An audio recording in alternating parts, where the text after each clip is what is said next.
Бүгін біз болашағы зор компаниялардың бірі Virgin Galactic туралы әңгімелесеміз. Virgin Galactic Virgin Group құрамына кіретін америкалық компания. Компания туристік суборбиталдық ғарыштық ұшулар ұйымдастырып, шағын жасанды спутниктерді ұшыруды жоспарлаумен айналысады. Ал болашақта компания өз клиенттеріне орбиталдық рейстерді ұсынбақ. Ұшу кезінде ол 16 шақырымға дейін көтеріледі екен. Содан кейін Spaceship Two ғарыш кемесі үдеткіш ұшақтан шығарылады да әрі қарай өздігінен ұшады. Ұшу уақыты 2,5 сағат, ал салмақ түспеген жағдайда 5-6 минут. Ғарыш кемесінің бортында бір уақытта 8 адамға дейін болуы мүмкін. Мысалы, 2 ұшқыш және 6 жолаушы. Компанияның қазіргі жағдайы қалай? Virgin Galactic 2010 жылдың 28 қазанында Нью-Йорк қор биржасында ғарыш туризмі қызметін ұсынатын алғашқы жария компания болды. Дегенмен туристер әлі күнге дейін ғарышқа ұшып көрмепті. Сондықтан компанияда әзірше кіріс жоқ. Тек шығын көбейіп жатқаны болмаса. 5 қарашада Virgin Galactic 3 тоқсанда акциялар $0,34 шығына келгенін мәлімдеді. Сарапшылар болса $0,27 шығын болады деп болжаған екен. Ал 2 тоқсанда акцияға шыққандағы шығын $0,128 болған. Бұған қарамастан компанияның қаражаты маусым айынан бастап 2 еседен аса мөлшерге көбейген, ал бұл өз кезегінде акцияларды екінші рет орналастыруға септігін тигізген. 14 желтоқсанда Morgan Stanley сарапшылары сынақ рейсі сәтсіз аяқталса да overweight деген баға береді. Осылайша Virgin Galactic өзінің даму бағытын ғарыш туризмімен айналысатын компания ретінде бастады.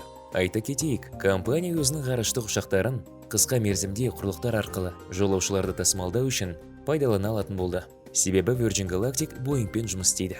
Мамандар ұшу ғарыш кемесінің қауіпсіз екенін көрсетті деп мәлімдеген. Сонымен қатар Virgin Galactic акционерлері жақын арада ғарыш саласына инвестициялаудың тағы бір нұсқасын пайдалана алатынын белгілі болды. Virgin Galactic қысқа сығымдауға ұшырған фирмалар арасында екенін айта кету керек. SPC акциялары бүгінде Procure Space ETF құрамына кіреді. Сонымен қатар компания ғарыш саласына бағытталған жаңа ETF-ке кіре алатын болды. Art Innovation ETF. Оның ең үлкен активі Elon Musk'тың Тесласы.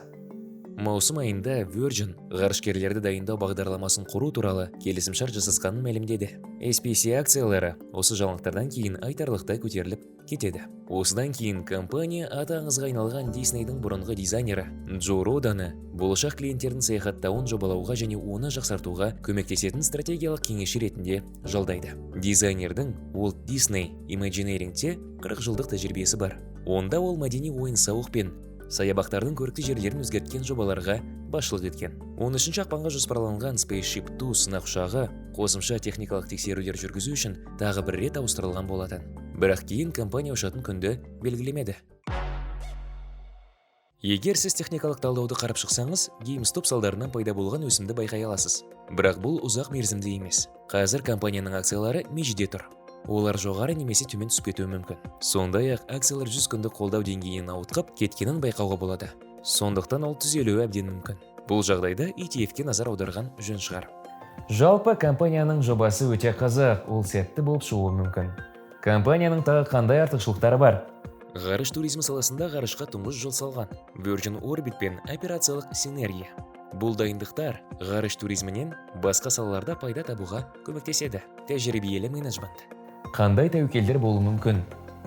Нашар рентабельділік, қызметтің толық жұмысын іске қосуды кешіктіру, операциялық тәуекелдер, қор нарықтарындағы компания акцияларының қайта бағалануы. Ал сіздер Virgin Galactic туралы не ойлайсыздар? Мүмкін араларыңызда компанияның акционерлері бар шығар.